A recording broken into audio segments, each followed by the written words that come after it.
In our last episode, we learned about the basic of the hydrogen as a medical gas. Today, we are diving into the health benefit of drinking hydrogen water and its potential in preventing diseases. So, Mike, we have been hearing a lot of things about hydrogen lately. Like in Japan, hydrogen gas has been approved by the Ministry of Health, Labor and Welfare as advanced medical. In US, molecular hydrogen is classified as a safe product by the FDA. In European Union and UK, is regarded as a food supplement. Yes. And in China, hydrogen has been using for prevention and management of COVID-19. So, Mike, what are the primary health benefits associated with drinking hydrogen water? Okay. As we spoke about earlier, the novel aspect of hydrogen and molecular hydrogen especially is its unbelievably tiny size. It's the smallest element, smallest atom in the universe. It's the most abundant in the universe. But here on Earth, as part of the atmosphere, it just makes up a tiny, tiny fraction of a percent. But our body does produce H2, or it does produce molecular hydrogen.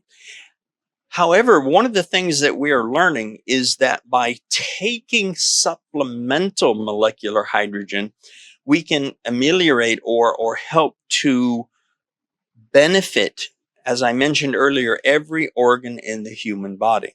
So you mentioned, for example, in China, they've said that they used it for treating COVID-19 patients. This doesn't surprise me. I've not read any documentation. I've not read any studies.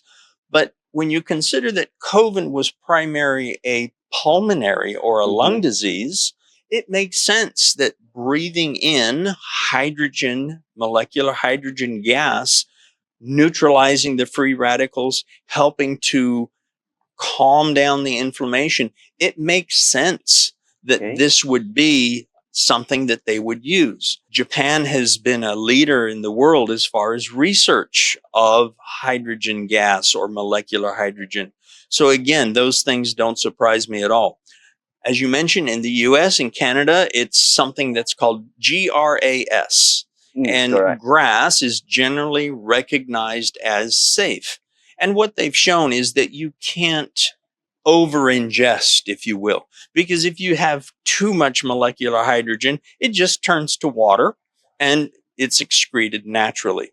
So there's some tremendous benefits that we can see from the use of molecular hydrogen. And when you put molecular hydrogen in water, you can put anywhere from, as we mentioned, a minimum therapeutic dose of 500 ppb. There are even tablets that claim to be up to 10 parts per million. Wow. Or 10,000 ppb. I mean, it's dissolved in the water? Yes, yes. And we've been able to see some of this and measure it with special gas chromatography, because measuring the amount of dissolved hydrogen in water is very difficult. There's little devices that try to convert what they call the ORP, or the oxidative reduction potential. They convert that to hydrogen. But you can have an ORP reading minus 700, but there's virtually no hydrogen in the water.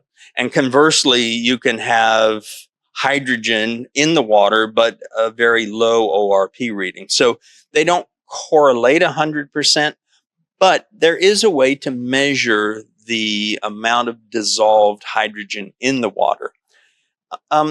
Going back to what we spoke about earlier, talking about some of the effects, if you will, of hydrogen, I want to reemphasize that as a weakly co-bonded valent ion, it wants to donate electrons. It wants to what we call reduce, if you will. So it goes to those places that have the strongest need, places where inflammation is out of control, places where you've got hydroxyl radicals, things that really need to be taken care of or to be neutralized. This is where the hydrogen goes. It doesn't go through the whole system and just ameliorate every oxidative species in our bodies, because that would be negative. We do need certain oxidation in the body to function correctly. It's those strong things like hydroxyl radicals that we need to neutralize. So this is why there's so much excitement about the topic of hydrogen, and why the research now started in Japan and has been growing and growing and growing. And now you have the Molecular Hydrogen Institute. They are pairing up with universities to offer courses in hydrogen and hydrogen studies. There's the the International Hydrogen Standards Association that's talking about setting levels that products have to perform to in order to be certified. So the research is going crazy, and it's going to continue to grow that way for a long time. Yeah, because you see, there are a lot of diseases that we are facing right now is uncurable. For example, in Malaysia, diabetics actually is one of our, I would say, the metabolic syndrome. Okay, obesity is because Malaysia is one of the fattest country in Asia, right? So those metabolic syndrome, including the diabetic, hypertension, and also the high cholesterol, actually we don't have any medication that really can cure it. We only can intake the medicine to maintain or monitor it, right? Yeah. So in this article of molecular hydrogen, a preventive and therapeutic medical gas for various diseases, it showed that there are more than 450 publications on the biological and medically beneficial benefit of H2 in various organ system diseases. Correct. So how really hydrogen can help us to those currently incurable diseases? Okay. This all goes back to our first discussion, which is the fact that as the smallest molecule, as the smallest atom in the universe, hydrogen is able to penetrate all the way into not just past the blood-brain barrier, but into the mitochondria of our cells and start to increase our energy production, or the production of ATP. And here's the other thing that we mentioned in our first segment. Disease just means not easy. Dis and ease. So whether we're talking about diabetes, or we're talking about high blood pressure, or we're talking about high cholesterol, or we're talking about kidney problems, or we're talking about cardiovascular disease, hydrogen has been proven by scientific studies to benefit each and every one of these metabolic conditions. And it does it, simply stated, through the reduction of inflammation. Because the human body is designed to heal itself. It's what we call our immune system. If our immune system is allowed to function as it should fix just about anything. Okay. And in fact, there was a study, or a report, I should say, that came out in the 1940s from the Smithsonian Institute in the United States. It says, if the body is in balance, if the immune system is working properly, there should be no diseases. There should be nothing. So what we see today, we see the effects of high power transmission lines of electricity. We see 5G, 4G. We see all of the microwave transmissions that are going around. All of these things have an influence. People argue, oh, is it good? Is it bad? It doesn't matter? It's okay. It doesn't matter what we argue. There's a fact. If we look back 100 years ago or 150 years ago, we didn't have to worry about microplastics in our drinking water. We didn't have to worry about power line transmissions. We didn't have to worry about all the other things that are causing oxidative stress. And most people, even if they don't realize it, are under oxidative stress, and it continues on. you don't ever get unstressed. You just get so used to it, you don't realize that you're stressed. And then all of a sudden, people start developing these diseases. So one of the things that I want to highlight, especially for our group that is going to hear this, just taking molecular hydrogen isn't going to solve all of your problems. All right. You need to eat good foods. You need to get exercise. You need to find a way to de-stress, whether it's pickleball or tennis, or you go home and you kick a cardboard box because you want to let the tension out of your body. We have to find ways to de-stress. Meditation. When I was growing up, everybody, oh, meditation, nonsense, nonsense. Now we find meditation is a very proven stress reliever, no Good for matter our what mind. form. Yeah, Yeah, good for our mind. exactly. And our mind is powerful.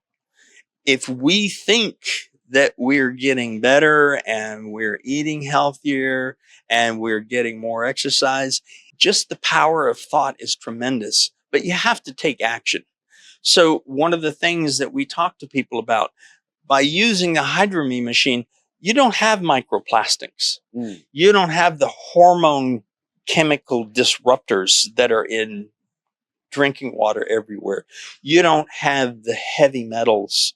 You don't have all of those negative things that contribute to dis-ease. You take all of those things out of the water, you add molecular hydrogen, and you have something that is so beneficial to your health that you can't help but get better. And one more thing I'd like to point out, if we have time. We mentioned that research, published papers have shown that molecular hydrogen improves every single organ of the human body. Do you know what's the largest organ in the body? Skin. All right. Your skin is the largest organ in the body. Okay. So if you take and sit in a hydrogen bath, your skin is going to benefit.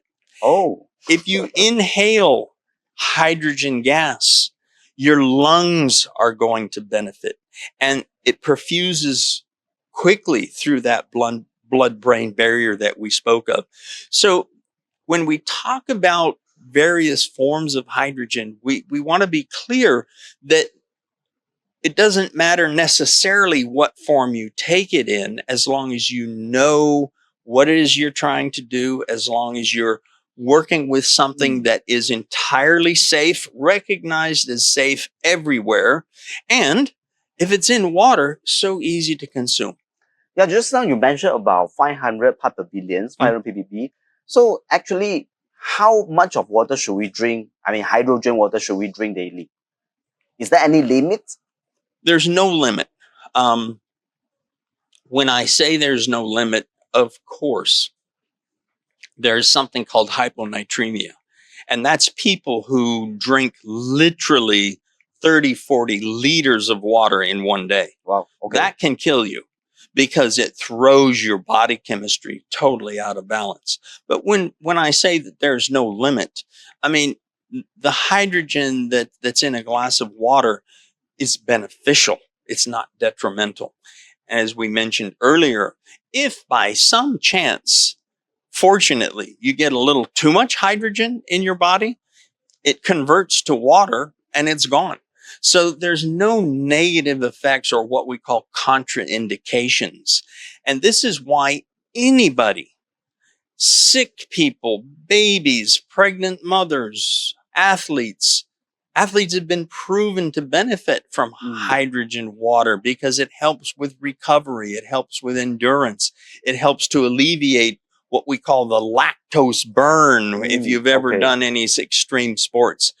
There's so much out there, and it's all been documented, and there's way, way more to come. So it's an exciting topic, and I'm really glad that we've had a chance to talk about it. Yeah, many listeners, they ask this question.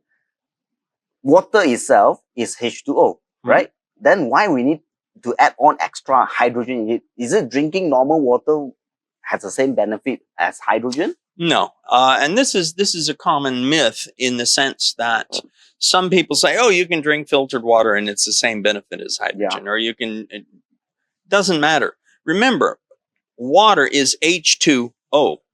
Those two hydrogen molecules are bound together with an oxygen molecule.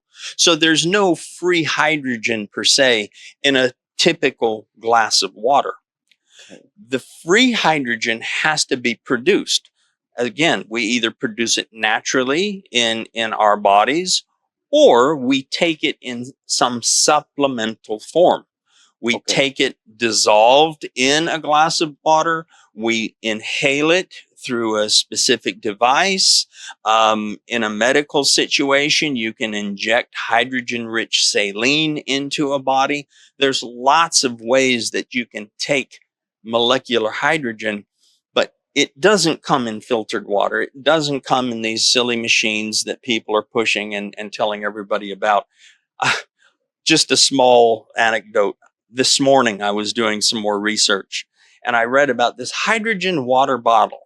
So you pour it full of tap water, it creates hydrogen, and you drink it down.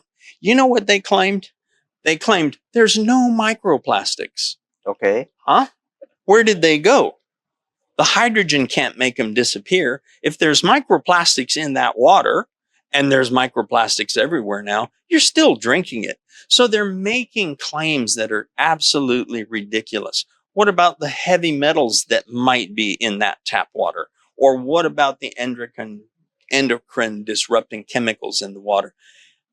People, unfortunately, take advantage of this hydrogen hype and they make silly statements. They make ridiculous claims. And personally, I think some of them should actually be heavily penalized for this kind of nonsense. Yeah, I still remember before hydrogen water, they always talk about those alkaline ionized water, which is saying that our body is acidic and we need to drink more alkaline water to make it balance, those kind of things. So is it proven? Oh boy, that's a 1 hour topic by itself. Let me just say this. What little benefit people saw from these so-called alkaline water machines was the fact that they produced this alkaline water, and as a byproduct, it created a little bit of hydrogen. Oh, I see. So there was some benefit, but here's what's funny. Hydrogen, molecular hydrogen by itself doesn't change pH. It does not affect the pH of water. So it's silly to say, oh, I need this alkaline water machine so I can raise the pH to an alkaline level. That's not what's happening. So again, this is the misinformation. This is the stuff that I hope over time people who are seriously interested in learning about hydrogen and studying hydrogen can help to erase these myths, eliminate this nonsense, because there's just been way too much nonsense. And this is why hydrogen for a while was considered garbage. People think, it's a passing fad. It's not important. It's going to go away. It's nonsense. Not true. When we talk about the potential benefit of hydrogen for those diseases, so are we looking at it as a supplementary approach or it should be our primary treatment option? Okay. We have to consider at this stage that molecular hydrogen, or H2, is supplementary. As we mentioned, it's considered GRAS, safe in North America. It's considered a health food in most of Europe. Over time, we may see this change. We may find that it will become more and more accepted as a primary treatment. And in certain countries, that may happen quicker than others. In certain applications, we already know that, for example, hydrogen inhalation in a medical device is really helpful for people who, let's say, have been scarred or burned in their lungs because of smoke inhalation or things like this. So already they're seeing this, but there's still so much more research, so much more depth and width that has to be done so we can understand more and more about hydrogen does what it does. Now let's explore other way of it being used to make an impact to our health. So Mike, I believe this is not just drinking water, right? So any other application that really benefit to us? Well, as we've mentioned previously, the nature of the hydrogen atom is such that as molecular H2, it's a weakly bonded atom that wants to donate electrons, so it reduces oxidative species. Mm. And it's for this reason that we are finding through scientific papers and studies that it has benefit to every organ in the human body. Yep.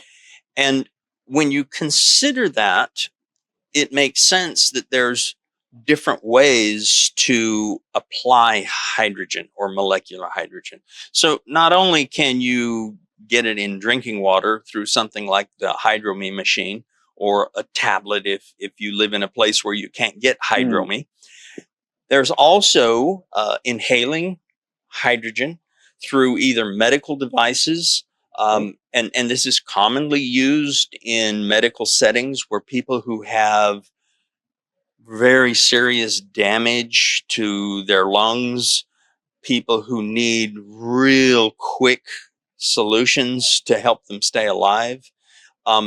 We've talked about the fact that you can inject hydrogen enriched saline solution so that people who are on IVs can get the benefit in a very quick fashion.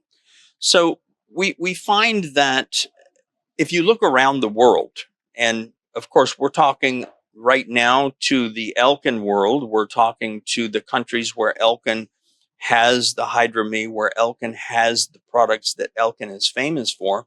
But in other countries, I give you an example. There is a tablet. It's a big tablet, and you can drop it inside of a bathtub, if you will. Okay. And you can get a hydrogen infused bath. And people are finding that it has marvelous effects on the skin because, as we pointed out, skin is the largest organ of the human body. So it makes sense that this would help.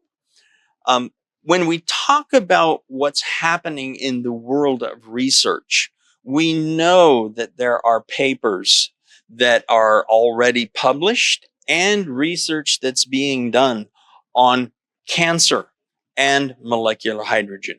We know All right, before that these going things into are the happening. cancer, I want to Sure. know more about the skin. That means, Sure. are you telling us that we can bath with the hydrogen water and it will help, it can be absorbed or penetrate through our skin? Yes. And does it help to our acne or eczema on our skin?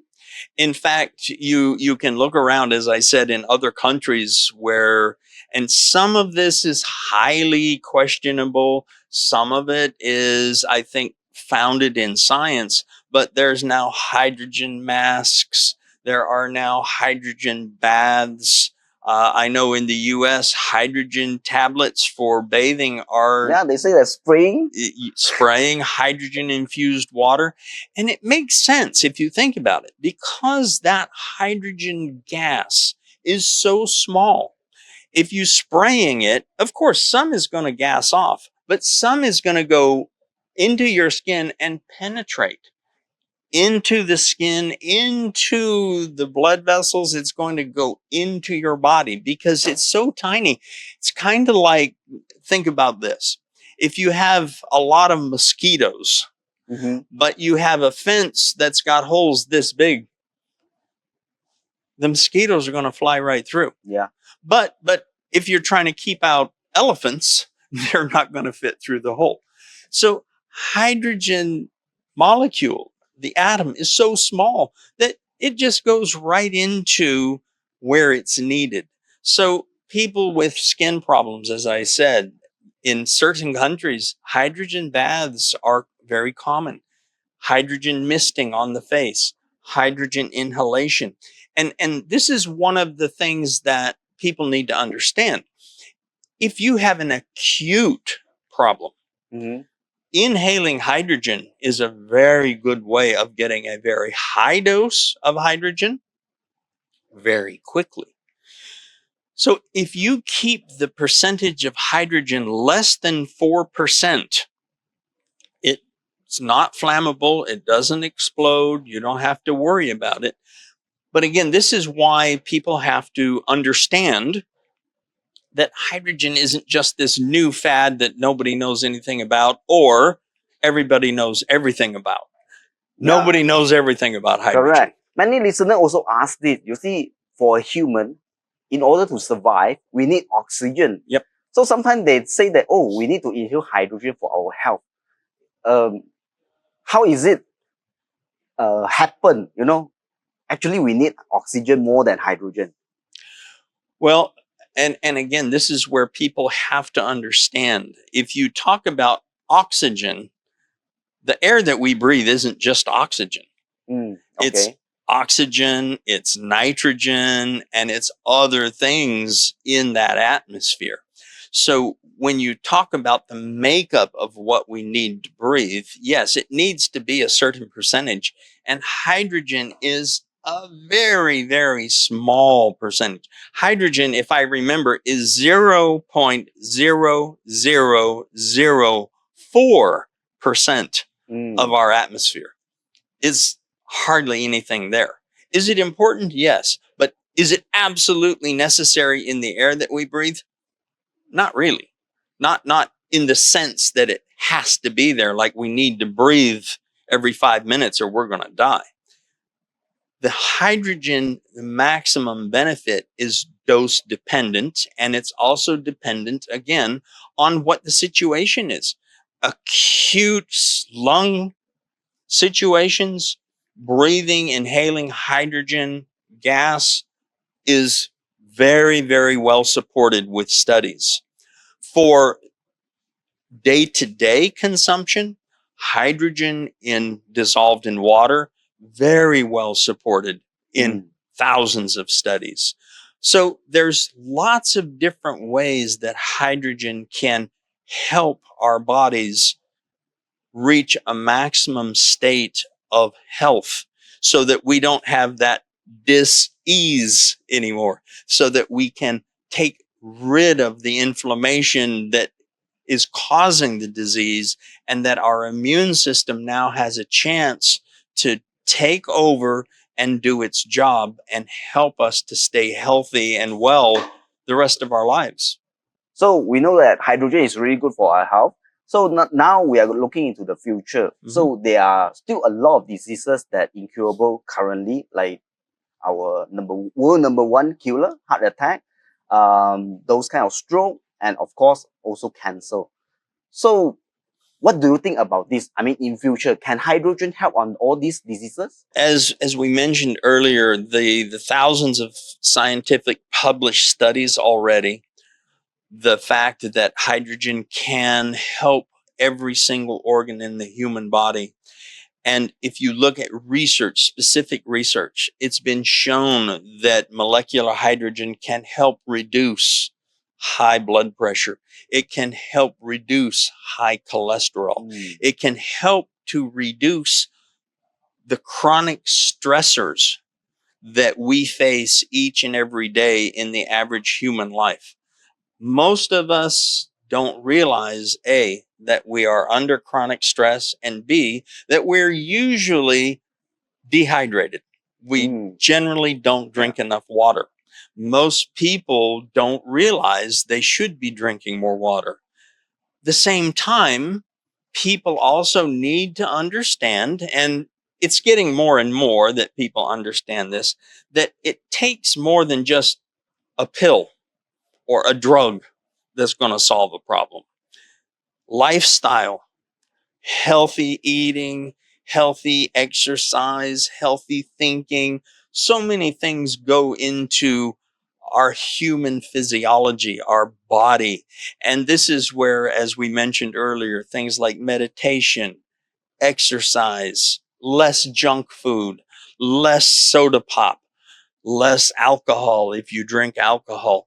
All of these things play a role in creating oxidative stress by changing our lifestyle, even just a little, and by making sure that we're getting contaminant-free water, by making sure that we are eating healthy foods and taking the supplements that we need, because most foods today, even healthy foods, don't have the same nutrient content as they did 50 or 100 years ago. By doing these things, we can really make a change in our physical condition. We can lose weight, we can become stronger, we can think more clearly. All of these positive impacts help improve lives. And that's really what Elkin is all about, improving lives. And we want to make sure that we are doing everything we can within reason. We don't need to become a monk.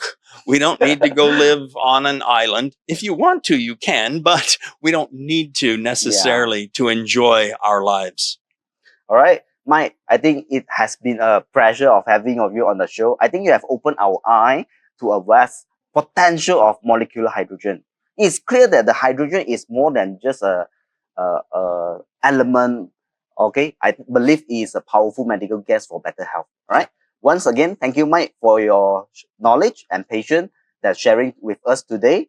And to our listener, thank you for tuning in. Remember, investing in your health is the best investment you can make. Stay curious, stay healthy, and we will catch you next time. Thank you, everybody. It was a pleasure being here. And if you have any questions, go back to your Elkin upline or contact Elkin directly, and we'll do our best to answer any questions you have. Okay? Until then, take care and hydrate with hydrogen water. Thank you. Bye-bye.